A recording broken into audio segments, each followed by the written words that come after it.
گوجری زبان میں اپڈیٹ سنیے۔ مودی حکومت اپنے زیر تسلط جموں کشمیر میں آبادی کا تناسب نہ تبدیل کرنے کی سخت کوششوں میں مصروف ہے۔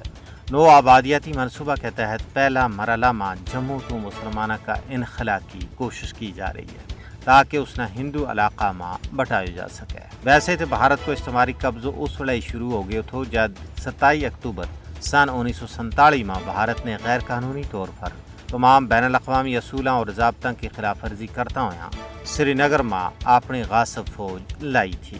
جب ڈوگرا سامراج نے ایک سوچی سمجھی کارروائی کے تحت لکھاں مسلمانوں کا خون نال سرزمین جموں نہ لالازار کیو تھو اور لکھاں مسلمانوں نے ہجرت جیسی اذیت کو سامنا کرنا پیو تھو۔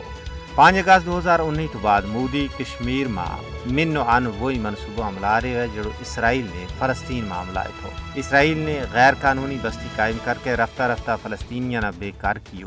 بھارت بھی کشمیر میں ہندوؤں نے بسان واسطے مسلمانوں نے مختلف بانہ کے ذریعے قتل کر رہے ہیں۔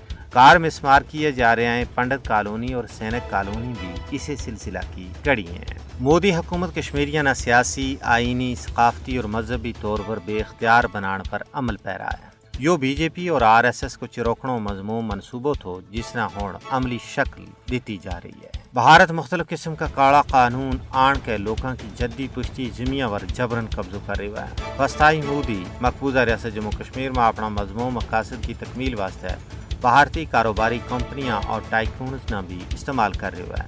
بھارت کشمیر کی معیشت کو گاڑ کوٹن واسطے اپنی استعماری پالیسی کے تحت کشمیری سرکاری ملازمین نہ مجتجل میں برطرف کر رہے ہیں۔ بھارت کا نو آبادیاتی اور سامراجی منصوبہ کو مقصد کشمیر کا لوگوں نے اپنا ہی وطن میں بے وطن کرنا ہے۔